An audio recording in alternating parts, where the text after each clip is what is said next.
사랑하시며 어떠한 고난도 우리를 힘들게 하기 위한 것이 아니라 우리를 연단하여 하나님이 기뻐하시는 사람으로 만들어 가시는 그 주님이심을 우리가 믿고 선포합니다. 주님이 사랑하시는 귀한 자녀들에게 이 시간에 생명의 말씀을 허락하여 주시옵소서. 하나님, 우리에게 닫혀진 마음들이 열려지게 하시고 상처 입은 마음이 주의 말씀으로 치유되게 하여 주시옵소서. 무엇보다도 우리가 사람을 바라보지 아니하며 하나님 바라보며 신앙생활하기 원하오니 이 시간에 말씀을 통하여 하나님을 더 깊이 만나고 경험케 하여 주시옵소서. 연약한 종입니다. 하나님, 주님의 십자가 뒤에 감춰주시고 이 시간에 오직 하나님의 말씀만 담대히 증거케 하여 주시옵소서.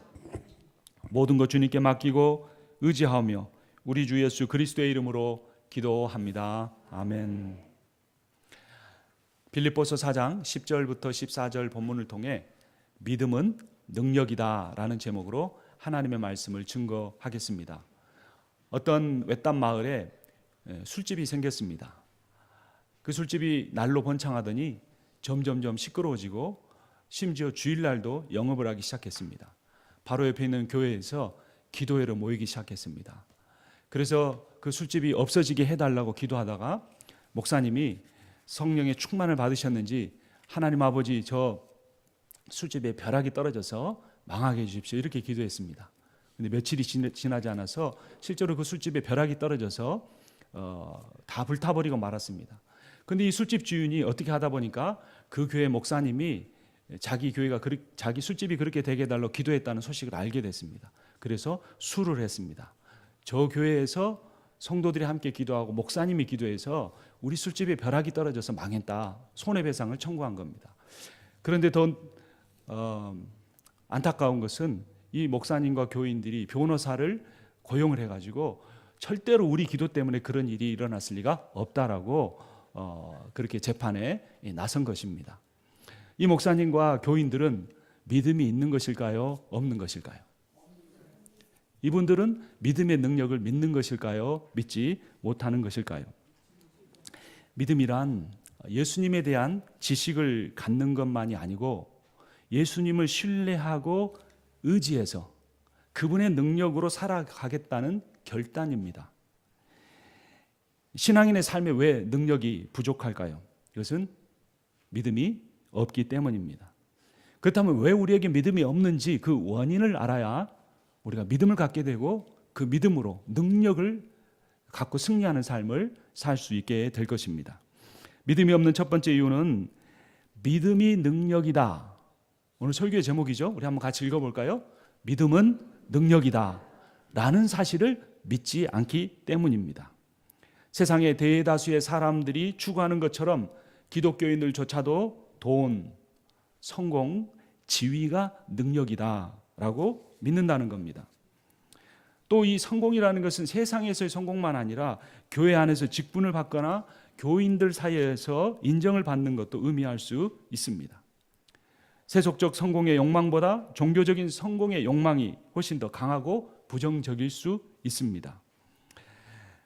믿음이 능력이다 그랬는데 이 믿음이 능력인 이유는 인간의 그 믿음이 확고하기 때문이 아니고 그 인간이 믿는 대상이신 하나님이 신실하시기 때문입니다. 이걸 우리가 착각합니다. 믿는다 그럴 때 내가 얼마나 그것을 몇 %까지 믿느냐, 이 내 믿음의 확고함을 믿음의 기준으로 보는데 그게 아니라는 겁니다. 믿는 자가 아닌 그 믿음의 대상이신 하나님이 얼마나 신실하신가를 받아들이는 것, 그 믿음의 포커스가 하나님께 있다는 겁니다. 이런 믿음을 갖는 사람, 하나님이 신실하시다, 하나님이 전지전능하시다, 하나님 모든 권세를 갖고 계신다라는 그 믿음의 대상이신 하나님을 믿는 사람에게는 어마어마한 삶의 능력이 나타납니다. 이런 믿음을 가진 사람은 사람을 보지 않고 하나님을 봅니다. 여러분, 대부분 사람들이 실족할 때 하나님 때문에 실족합니까? 사람 때문에 실족합니까? 사람 때문에 실족하는 거죠. 그 사람이 잘못이지만 그 사람 때문에 실족한 것은 내 믿음이 포커스가 하나님께 있지 않고 사람에게 있기 때문에 문제인 겁니다. 왜 사람이 나를 실족시킨다고 내 믿음까지 능력을 체험하지 못한 연약한 단계로 떨어져야 합니까? 사람은 기대의 대상이 아니고 비판의 대상도 아니고 사랑과 이해의 대상일 뿐입니다. 어쩌다 저 사람이 저렇게 됐을까? 라며 그들을 불쌍히 여기고 그들 위해 기도해야 한다는 것입니다. 그렇다면 믿는 우리의 그 믿음의 확고함이 아닌 우리의 믿음의 대상이신 하나님의 신실하심과 전능하심을 진짜로 믿는 사람이 두세 사람만 있다면 어떤 일이 일어날까요? 초대교회에 사도행전에서 경험했던 놀라운 대부흥의 역사가 그 공동체 가운데 반드시 일어날 것입니다. 두 번째, 믿음이 없는 이유는 그들이 믿음의 정의, 이 믿음이 무엇을 뜻하는 건가를 착각하기 때문입니다. 대부분의 사람들은 주님에 관하여 아는 것, 성경에 관하여 알고 그것을 인정하는 것이 믿음이라고 생각합니다. 그런데 주님을 믿는다는 것은 주님을 안다는 것보다 훨씬 더 깊은 영적인 의미를 가지고 있습니다. 예를 한번 들어볼까요? 저는 제 주먹을 믿습니다. 이렇게 표현한다면 그것은 어떤 의미입니까? 이것은 주먹에 대해서 안다는 겁니까? 내가 이 주먹을 쓰면 나 앞에서 까부는 사람을 제압할 수 있다는 것을 머리로 생각하는 겁니까? 아니죠. 나는 주먹을 믿습니다. 나는 주먹을 믿고 삽니다. 그러면 그 사람은 어떻게 행동합니까? 문제가 생기면 뭐부터 나갑니까? 주먹부터 나갑니다. 말할 것도 없습니다. 말하려고 하면 바로 주먹을 뻗어서 주먹으로 다 해결한 겁니다. 자기 주먹이 세다는 걸 믿고 그 주먹으로 사람을 제압하면 꼼짝 못한다는 걸 알기 때문에 그렇습니다. 그럴 때 주먹을 믿는다 이렇게 표현한다는 겁니다. 그렇다면 그런 의미로 내가 주님을 믿는다 그러면 어떤 의미겠습니까? 주님이 옛날에 2000년 전에 이 땅에 오셨다. 그분이 오병이의 기적도 행하시고 그분 하나님의 아들이다. 머리로 아는 걸까요? 그것도 믿음의 일부분이지만 내가 주님을 믿는다는 건 뭐냐면 주먹을 믿는다는 사람이 문제만 생기면 주먹 들고 나가는 것처럼 주님을 믿는다고 한다면 문제만 생기면 누구께 가는 겁니까? 주님께 가는 겁니다. 주님으로 해결하려고 하는 겁니다. 주님이라면 이 상황에서 어떻게 하실까? 내가 상처받았지만 내가 고통 가운데 있지만 주님이라면 어떻게 하실까라고 주님에게 가서 주님의 능력을 받아서 모든 것들을 해결하고 인생을 살아가는 사람이 주님을 믿는다. 나는 주님을 믿고 산다라고 표현할 수 있는 것입니다. 믿음이란 하나님이 계시다는 사실을 믿는 것이나 예수가 구세주이시라는 사실을 받아들이는 것이 전부가 아니라는 겁니다. 믿음은 구세주 예수 그리스도로 말미암아 이 땅의 모든 전쟁과 질병과 기근과 고통과 죄와 사망 등 온 우주의 문제가 해결될 수 있음을 믿는 것입니다. 믿음이란 내 개인의 인생의 모든 문제도, 과거에 겪었던 상처도, 지금 내가 감당해야 할 그 인생의 모든 짐도 이 땅에 잠깐 있다 가지만 그 죽음 너머에 있는 영원한 삶에 대한 그 책임을 지시는 분도 오직 주님이라는 사실을 믿고 받아들이는 것입니다. 부자 청년의 한번 이야기를 우리가 생각해 보죠. 그는 율법을 잘 지켰습니다. 그런데 그 사람은 돈을 믿는 사람이었지 예수를 믿는 사람은 아니었습니다. 그래서 예수님을 못 쫓게 된 겁니다. 그런데 제자들을 보십시오. 예수님이 제자들을 처음 불렀을 때 그들이 성화가 됐습니까? 성화되지 않았죠. 다혈질인 베드로, 계산 잘하는 빌립, 의심 잘하는 도마, 나중에 예수를 팔 가룟 유다까지 있었습니다. 하지만 그들은 예수님이 그들을 불렀을 때 예수님을 믿었습니다. 그래서 어떻게 했습니까? 다른 거 다 내려놓고 예수님을 좇은 겁니다. 그들은 종교적인 예배에 정기적으로 덜 참여했을 수도 있고 선행이나 다른 면에서 뒤떨어졌을 수도 있지만 딱 한 가지, 지금 자기들을 부르고 계신 주님, 너희들이 더 이상 고기를 잡는 이들이 아니라 사람을 낚는 어부가 되게 하려는 그 주님에 대한 신뢰 하나만큼은 분명했던 겁니다. 하지만 부자 청년은 종교적이었고 율법적이었고 모든 일에 모범을 보이는 삶을 살았음에도 불구하고 그는 주님을 믿기보다는 자기가 이제까지 모아놓은 돈을 믿었기 때문에 그가 주님을 따를 수 없었던 겁니다. 결국 구원은 인간적인 교리적인 율법적인 성화의 여부가 아니고 내가 가진 믿음이 진짜 믿음인가의 여부에 달려 있는 것입니다. 그렇다면 우리가 이 세 번째 믿음이 없는 이유를 본다면 그것은 믿음을 간절히 원하지 않기 때문에 그렇습니다. 여러분, 사람은 그가 원하는 대로 됩니다. 사람들은 자기가 원하는 것을 추구하면서 삽니다.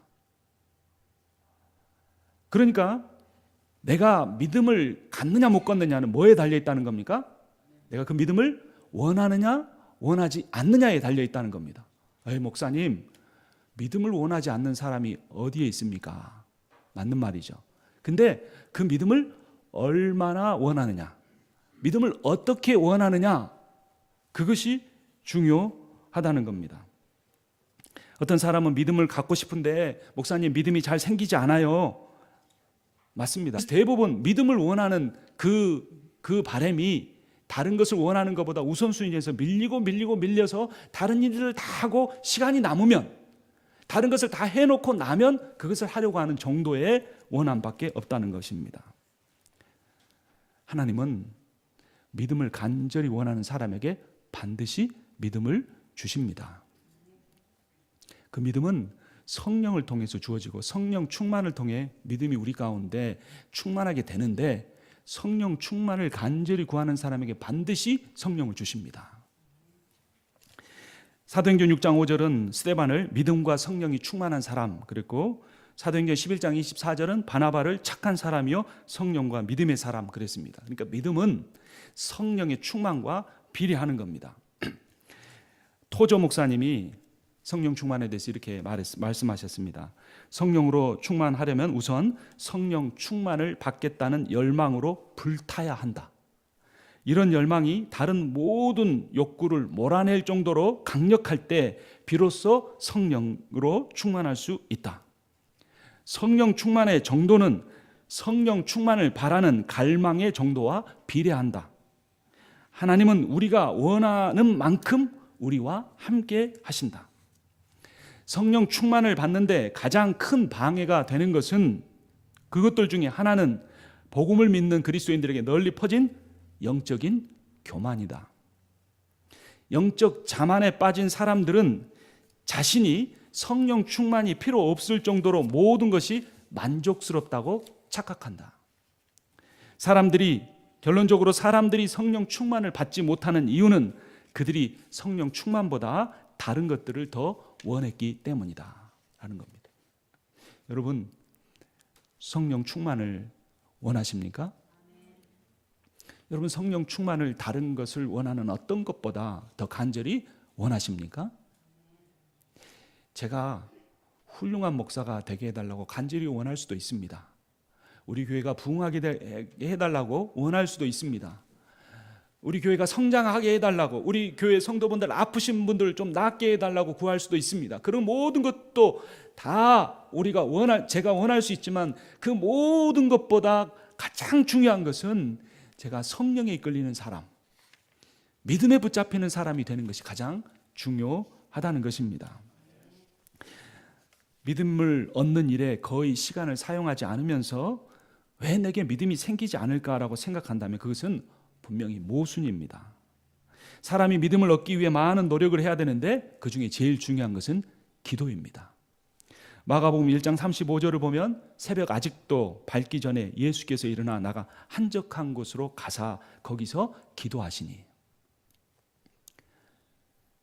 기도하면 하나님이 응답해 주십니다. 기도를 통해 성령 충만을 구하면 하나님이 충만케 해 주십니다.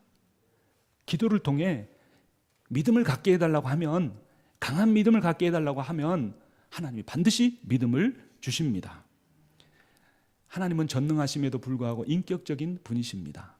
하나님은 우리를 너무나 사랑하시지만 우리를 인격적으로 사랑하십니다. 그래서 요한계시록 3장 20절을 보면 볼지어다 내가 문 밖에 서서 두드리노니 누구든지 내 음성을 듣고 문을 열면 내가 그에게로 들어가 그로 더불어 먹고 그는 나로 더불어 먹으리라 말씀하십니다. 오늘 이 시간 이 자리에서 주님이 우리의 마음의 문을 두드리고 계십니다. 너 안에 많은 상처가 있고 아픔이 있는 것 안다. 그러나 그 인간적으로 해결될 수 없는 것이니 너의 마음의 문을 나에게 먼저 열라라고 하십니다. 네가 비록 그렇게 살고 있지는 못하지만 너의 안에 하나님 나라에 대한 열망이 있고 하나님 닮은 사람이 되기를 원하는 간절한 소망이 있다는 걸 안다. 그러나 그것을 인간적인 방법으로 어떻게 이루려고 하기 전에 너의 마음을 열라라고, 그러면 내가 들어가서 성령으로 너를 충만케 하고 너의 삶과 너의 가정과 너의 교회를 변화시킬 것이라고 주님이 약속해 주십니다. 그분을 내 마음 깊이 받아들이고 그분을 신뢰하기 시작하면 우리의 삶에 놀라운 변화들이 나타나기 시작합니다. 여러분, 인생의 모든 문제는 마음의 문제입니다. 내 마음이 어떤가에 따라 내 인생이 달라져요. 아무리 가져도, 아무리 좋은 것 입어도, 아무리 맛있는 것 입어도 마음이 편하지 못하면 그 인생은 늘 불안하고 후회되고 걱정하고 염려하는 그런 삶을 살게 되는 것입니다. 주님을 믿고 그분을 신뢰하며 사는 이들에게 하늘의 위로가, 성령이 주시는 평강이 임하게 될 것입니다. 그래서 우리가 믿음을 가지고 성령 충만을 받아야 되는데, 그러면 하나님의 능력을 경험하게 됩니다. 그리고 그 하나님의 능력 중에 가장 강력한 능력이 뭐냐면 사랑입니다. 인생은 마음의 문제라 그랬는데, 내 마음이 사랑으로 가득 차게 될 때 나는 가지지 못해도 기쁨으로 충만하게 됩니다. 그러나 모든 것을 가져도 사랑을 빼앗겨 버리면 몇십 년을 산 부부관계도 힘들어지고 그토록 애정주의 키운 자녀에 대해서도 원망하는 마음이 생기는 것이 우리의 연약한 인생인 것입니다. 우리 인생의 모든 능력은 주님의 사랑으로부터 나옵니다. 그런데 그 주님이 사랑이시고 그분이 나를 사랑하신다는 것이 믿음의 가장 근본 토대이므로 결국은 내 마음을 주님의 사랑으로 채우는 것도 믿음에서부터 출발하는 것입니다. 우리는 얼마나 믿음을 원하고 성령 충만과 능력과 하나님의 사랑을 원합니까? 그것을 성경 지식이나 교회 생활, 하나님과의 관계, 믿음 등을 기준으로 5단계로 구분해 볼 수가 있습니다. 이 각각의 단계의 요소들은 서로 중복되거나 차이가 있을 수도 있습니다. 첫 번째, 상식적인 정보의 단계. 믿음이 상식적인 정보의 단계에 있는 사람들이 있습니다. 그들은 기독교와 하나님에 대해서 피상적으로만, 겉으로만 압니다. 기독교의 하나님과 다른 종교의 신의 차이점이 무엇인지 구별하지 못합니다. 어떤 사람은 영적인 세계나 하나님을 아예 부정하기도 합니다. 그 중에 어떤 사람들은 영적인 세계는 인정하지만 예수 그리스도를 통하지 않고도 구원을 받을 수 있다고 여깁니다. 그들은 복음과 구원을 이해하지도 못하고 기독교에 대한 정확한 지식이 아닌 피상적이고 왜곡된 정보를 가지고 교회를 비판합니다. 그들은 선지자 엘리사를 만나기 전에 이 나아만 장군과 비슷합니다. 그래서 그들은 교회 다니기를 거부합니다. 두 번째, 불의의 사람은 그 믿음이 기독교와 타 종교를 구별할 수 있는 정보의 단계에 있는 사람들이 있습니다. 그들은 기독교의 깊은 진리에 대해서는 알지 못합니다. 예를 들어 서울에서 대학을 다니는 손자가 교회를 다니기 시작해서 전도지를 가지고 와서 시골에 있는 할머니한테 가서 이 복음에 대해서, 구원에 대해서 간단히 설명하는 겁니다. 천지 창조나 인간의 타락, 십자가, 회개, 천국, 지옥에 대해서 간단한 교리나 성경의 지식을 듣기는 하지만 그게 복음이라는 것이 정말로 어떤 것을 의미하는지는 알지 못하고 그 내용도 쉽게 잊어버립니다. 그들은 교회에 대해서 배타적이지는 않지만 정기적으로 교회에 또 가지는 않지만 특별한 행사에는 참여를 합니다. 그러나 그들은 주님을 인격적으로 만나거나 경험한 적이 없는 사람들입니다. 그들은 예수에 대해서 들었지만 그들의 믿음의 뿌리가 내리기도 전에 사단에게 그 믿음을 빼앗겨버린 사람들입니다. 세 번째는 그들의 믿음이 기독교의 기본 교리에 대한 단편적인 지식에만 머물러 있는 사람들입니다. 그들은 주일 예배에 정기적으로 나가서 설교를 듣습니다. 그들은 예배에 정기적으로 참석하지 않는 사람들보다 기독교에 대해서 조금 더 깊고 자세하게 압니다. 그러나 그들은 노아의 방주나 세리 삭개오 이야기나 예수에 관한 더 많은 이야기들을 알고 있습니다. 하지만 그들이 듣거나 알고 있는 성경 내용은 단편적이고 체계적이지가 않습니다. 그들은 다른 사람에게 가서 복음이 무엇인지, 구원이 무엇이고 교회가 무엇인지 설명하지 못합니다. 그들은 자신에 대해서 믿음이 있다고 느끼기도 하다가 어느 때는 믿음이 없다고 의심하기도 합니다. 정기적으로 교회에 다니고 약간의 헌금도 하지만 교회에서 직분을 맡거나 헌신적인 봉사는 하지 않습니다. 그들은 진리나 구원을 위해 교회에 오지 않습니다. 그들은 마음의 위안을 얻거나 세속적인 복이나 건강이나 그런 것들을 얻기 위해서, 또 사람들을 만나고 교제하기 위해서, 심지어 비즈니스를 위해서 교회를 오기도 합니다. 그들은 우물가에서 예수님을 만났던 사마리아 여인의 거듭나기 이전에 믿음을 가지고 있습니다. 그녀는 주님을 만나긴 했지만 예수님의 말씀을 전혀 이해하지는 못했습니다. 그녀의 관심은 온전히 뜨거운 정오에 어떻게 하면 우물물을 기를 것인가에만 관심이 있었습니다. 그들은 믿음의 뿌리가 없거나 매우 약해서 조금 있는 것 같지만 어려움이 생기면 쉽게 신앙생활을 먼저 포기하려고 합니다. 네 번째는 믿음이 복음과 교회에 대해서 체계적인 지식의 단계에만 머물러 있는 사람들입니다. 그들은 주일 예배만 아니라 주중에 공예배나 신자들의 모임에 나가서 듣고 배우거나 인터넷이나 기독교 서적이나 기독교 방송을 통해 기독교에 대한 다양한 지식을 늘려갑니다. 그들은 예수께서 복음서에만 등장하시는 것이 아니라 천지창조에도 관여하셨고 민수기의 반석에서 물이 나온 사건과도 어떻게 관련이 있는지를 압니다. 그들이 기본적인 종교생활과 교회 안에서 봉사활동을 열심히 하지만 그들이 혼자 있을 때는 기도하거나 개인적으로 성경을 읽고 그 말씀에 자신의 삶을 비추어 회개하며 순종하려고 하지는 않습니다. 그들이 가진 지식의 대부분은 타인을 통해 배운 것이고 그들이 하나님과의 관계를 통해 직접 깨달은 것이나 얻은 것은 거의 없습니다.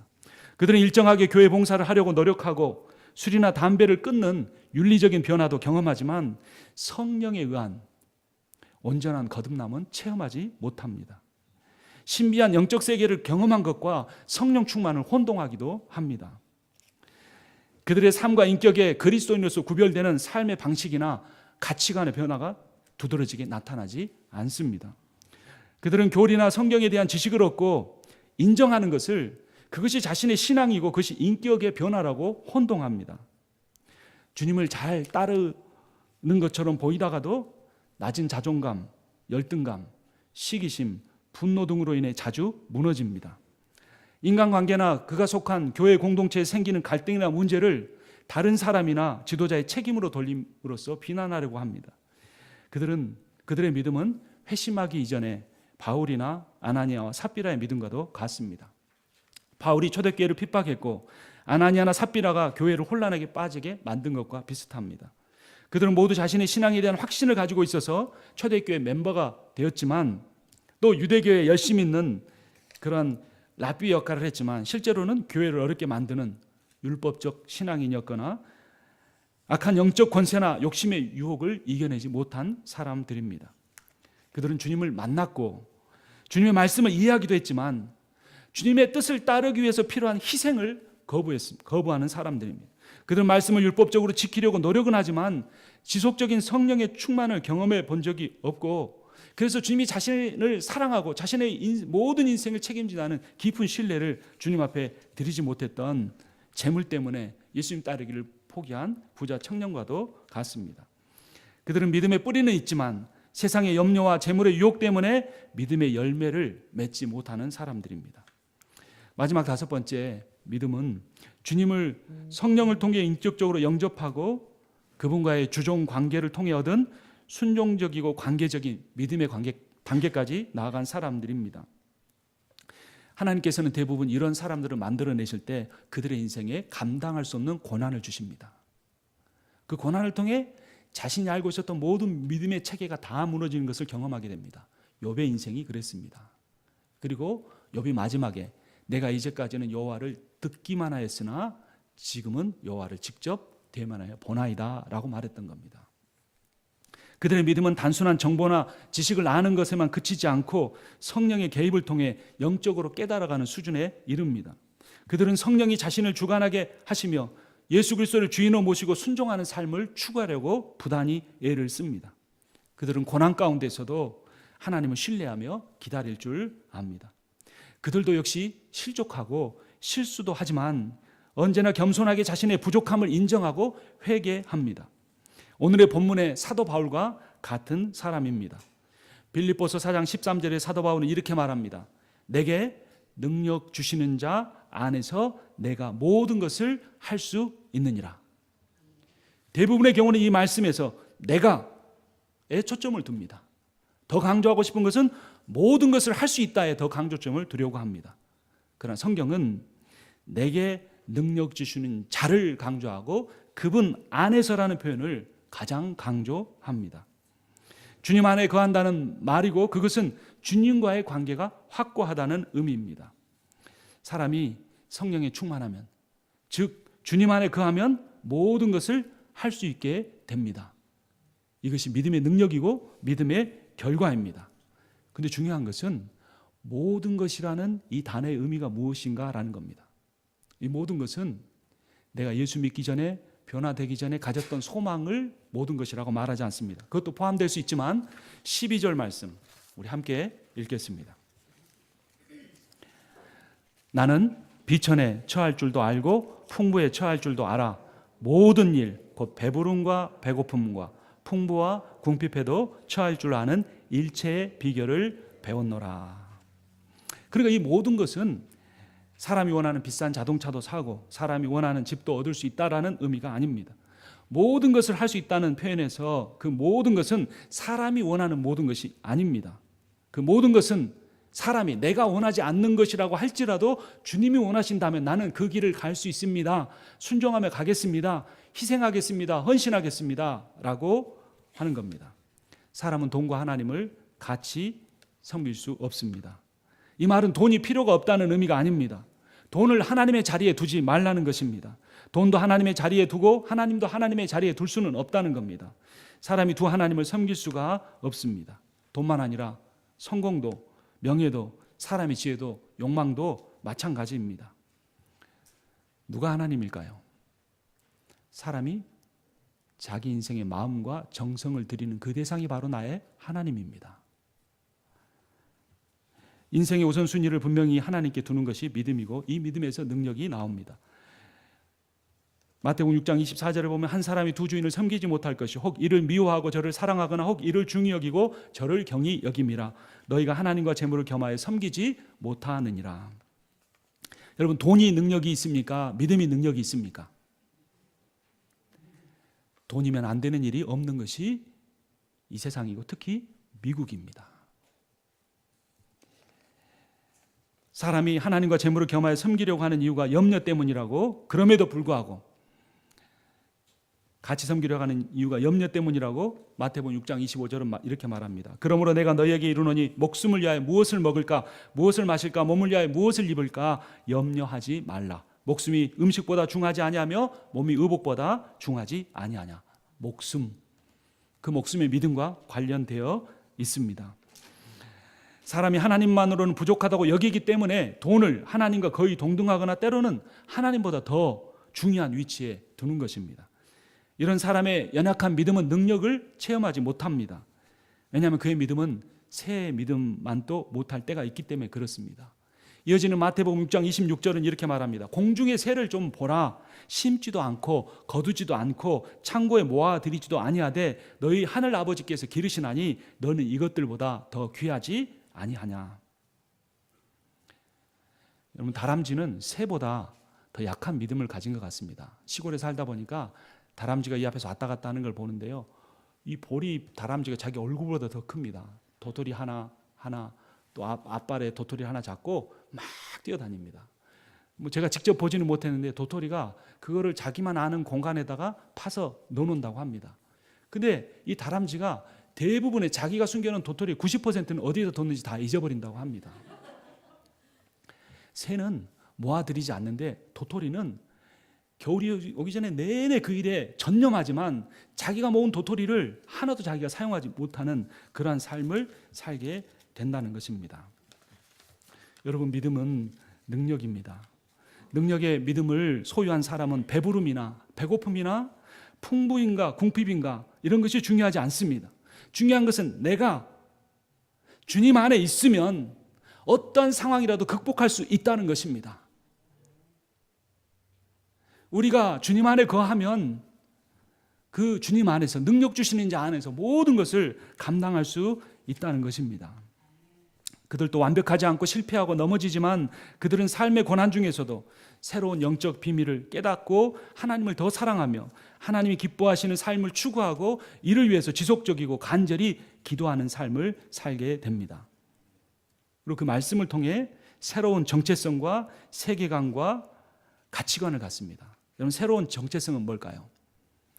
여러분 한번 따라서 하겠습니다. 하나님은 나를 사랑하십니다. 이것이 우리의 정체성입니다.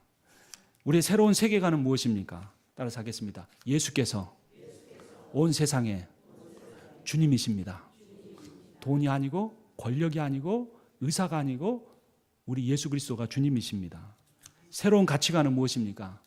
따라서 하겠습니다. 우리는 서로 사랑하며 살게 구원받았습니다. 이것이 우리의 가치관이 되어야 하는 것입니다. 이대로 살지 못할 때마다 정기적으로 하나님 앞에 갖는 기도 시간을 통해 회개하고 자신을 바꾸려고 애를 쓰는 삶을 살게 되는 것입니다.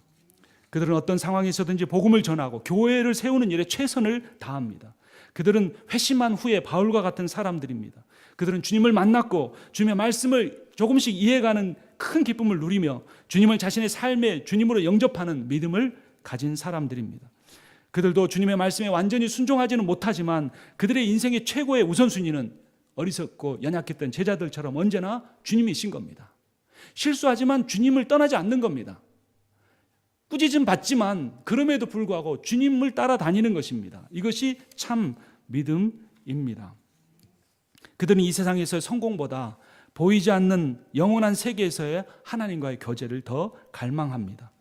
그들은 영적으로나 인격적으로 겸손하며 자신보다 다른 사람을 더 낮게 높게 여기려고 애를 씁니다.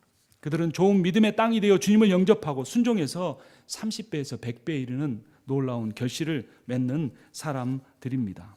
이제 말씀을 맺으려고 합니다. 그럼 어떻게 해야 믿음이 능력이라는 사실을 믿고 깨닫고 체험하면서 살 수 있을까요? 첫 번째, 영적인 노력을 함께 하기를 원합니다. 여러분, 주일 예배 한 번만으로는 충분하지 않습니다. 여러분, 성경에서 모이기를 패하는 어떤 자들과 같이 하지 말라고 했습니다. 모여야 합니다.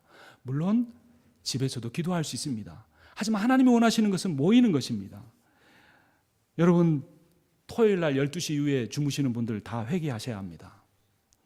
일주일에 한 번 나와 드리는 예배가 중요하다고 하면서도 일찍 주무시지 않고 인터넷으로 이것저것을 헤매고 이 생각 저 생각에 사로잡혔다가 2시, 3시에 잔다면 우리는 그 일주일에 한 번 드리는 가장 중요한 주일 예배조차도 하나님 앞에 온전하게 믿음으로 성령이 충만해 드릴 수 없는 것입니다. 사람의 체력과 집중력에는 한계가 있기 때문입니다. 우리 교회는 날씨가 아주 나쁜 날을 제외하고는 화요일부터 토요일까지 새벽 기도를 합니다. 놀라운 것은 이 자리에 단 한 분이라도 빠지지 않고 그 기도의 자리가 이어지고 있다는 것입니다. 두 번째, 행복한 공동체를 함께 만들어 가기를 원합니다. 믿음의 공동체 안에서 제가 산미라는 걸 배웠습니다. 한번 따라서 해볼까요? 흥미, 재미, 의미, 이런 교회 공동체 여러분 만들면 얼마나 좋겠습니까? 이제 봄이 되면 함께 공도 차고 탁구도 치고 운동도 하고 또 취미생활도 같이 나누는 그런 행복한 공동체, 재미있고 흥미있고 의미 있는 그런 공동체를 우리가 함께 만들어 가기를 원합니다. 소풍도 다니고, 그러나 제일교회 하면서 우리 교회를 드러내려고 하는 것이 아니라 우리가 옆에 교회와도 함께 기도회로 모이고 같이 연합해서 이 지역의 불신자들을 전도하고 이 지역사회 홈리스들도 좀 돕고 어려운 한일들도 도와주고 해외 나가 선교도 하고 교회도 짓고 원주민도 돕는 그러한 행복한 공동체를 우리가 만들어 갈 수 있습니다. 마지막 세 번째, 우리가 기존의 고정관념을 버려야 합니다. 과거의 상처에 얽매이지 마십시오. 사단이 끝까지 우리에게 올무로 붙잡고 하나님께 못 나가게 하는 것이 과거의 상처입니다. 그것에 핑계 대게 합니다. 지금 나와 함께 계시는 주님이 우리에게 치유하십니다. 그 진리로 자유하게 하십니다. 그리고 우리도 주님을 소유하고 주님도 우리를 소유하게 되는 것입니다. 치유와 자유와 소유의 은혜를, 고정관념을 버릴 때 누릴 수가 있습니다. 서로 용서하고 사랑하는 공동체를 우리가 함께 만들어갈 수 있습니다. 여러분, 어떻게 하면 교회가 부흥하고 성장할까요? 여러분, 식당 주인이 메뉴판을 잘 만들어서 뭐 비즈니스마다 다 쫓아가서 우리 식당 음식 맛있습니다 이렇게 다닐 때 식당이 잘 될까요? 아니면 식당 음식이 맛있어질 때 그 식당이 잘 될까요? 식당이 음식이 맛있어지면 이 소문 저 소문 나서 물론 자리도 중요하지만 많은 사람들이 오게 됩니다. 우리가 행복한 공동체를 이루어가기 시작하면 금방 소문이 나고 우리 교회를 통해 많은 사람들을 주님께로 이끌어 낼 수가 있습니다. 저희 둘째 아들이 게임을 많이 하는데 수요일하고 금토일 주말에 이렇게 합니다. 근데 그거 안 할 때도 컴퓨터 앞에 많이 앉아 있고 유튜브를 상당히 이렇게 많이 보는데, 요즘은 숙제를 그 구글 더큐먼트라고 온라인으로 하기 때문에 계속 숙제한다고 하는데 보면은 숙제하면서 우는 아이가 어디 있겠습니까? 헤드폰 끼고 컴퓨터가 이렇게 돌려져 있으니까 그래서 뭐 그때마다 뛰어가서 이렇게 뒤집어 볼 수도 없고, 그래가지고 책상 위치를 방문 쪽으로 돌려놨습니다. 그러더니 좀 일찍 자기 시작하는데 토요일에 이제 운동을 좀 같이 하자. 너 일주일 내내 여기 앉아 있으니까. 그랬더니 안 한다고 그랬습니다. 다시 한번 이야기했더니 그때부터 자기를 폴스한다고 막 이야기 저야기했습니다. 그래서 나는 너를 폴스하려고 하는 게 아니라 네가 왜 운동해야 되는가를 물어보기, 설명하려고 한 거다. 폴스했다고 생각하면 미안하다고 이야기를 했는데 뭐 그래도 그러더니 갑자기 눈물을 뚝뚝뚝 흘리고 막 어깨까지 들썩거리면서 이야기 저 이야기를 하는 겁니다. 그러면서 자기가 옛날에 캘리포니아 살았을 때 한국 친구들이 많았는데 이곳으로 온 다음에 학교에 다 백인들밖에 없어서 또 그중에 그 민한 애들이 자기를 힘들게 하는 애들도 있다는 겁니다. 그래서 제가 이야기했습니다. 너 그러면 그때 캘리포니아에서 여기로 올 때 분명히 물어보지 않았느냐. 근데 너 왜 온다고 말했느냐. 그랬더니 8학년인데도 그런 이야기를 하더라고요. 하나님이 아빠를 이곳으로 와서 목회를 하게 하셨기 때문에 자기도 그 하나님의 그러한 뜻에 따라서 따라왔다는 겁니다. 대단하다 그렇게 생각을 했죠. 그러면 네가 그렇게 힘들면 내가 다시 캘리포니아로 네가 원하면 가겠다 그랬습니다. 그랬더니 그건 또 안 된다는 겁니다. 그래서 왜 안 되냐고 물어봤습니다. 그랬더니 유스 그룹 안에 자기 친구들이 있는데 걔네들은 교회를 나왔다 안 나왔다 하는 애들인데 자기가 캘리포니아로 가버리면 그 애들이 교회를 안 다니고 신앙생활 안 할 것 같다는 것입니다. 그래서 대단하다는 생각을 했죠. 그리고 이제 또 물어봤습니다. 너 그러면 그 너를 힘들게 하는 민한 애들이 너가 학교 가는 게 힘든 게 네가 힘든 모든 것을 100으로 한다면 몇 정도 되겠느냐? 그러니까 10이라고 그랬습니다. 그러면 제일 큰 건 뭐냐 그랬더니 학교 가서 공부 많이 하는 것이 힘들다고 합니다. 그러니까 결국은 이야기 저 이야기인데 제가 저희 둘째 아이의 이야기를 통해 감동을 받은 것은 그 아이의 마음에 하나님의 인도에 대한 생각이 있고 또 아직 하나님을 잘 믿지 않는 친구들에 대한 그 사랑하는 마음이 그 안에 있다는 것입니다. 우리가 어떻게 믿음이 능력이라는 것을 우리가 드러내며 살 수 있겠습니까? 그 믿음 가지고도 우리가 경쟁하면 누구의 믿음이 더 큰가를 자랑하는 그런 일들이 아닌 겁니다.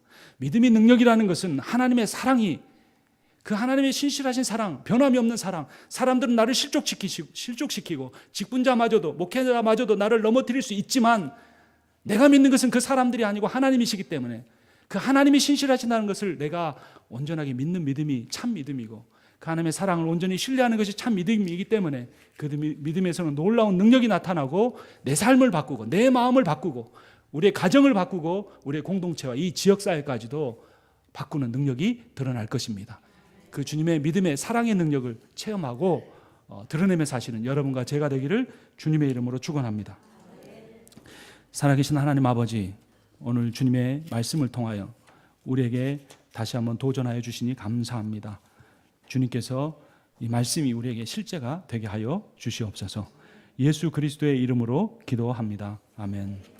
힘널 55, 15장입니다.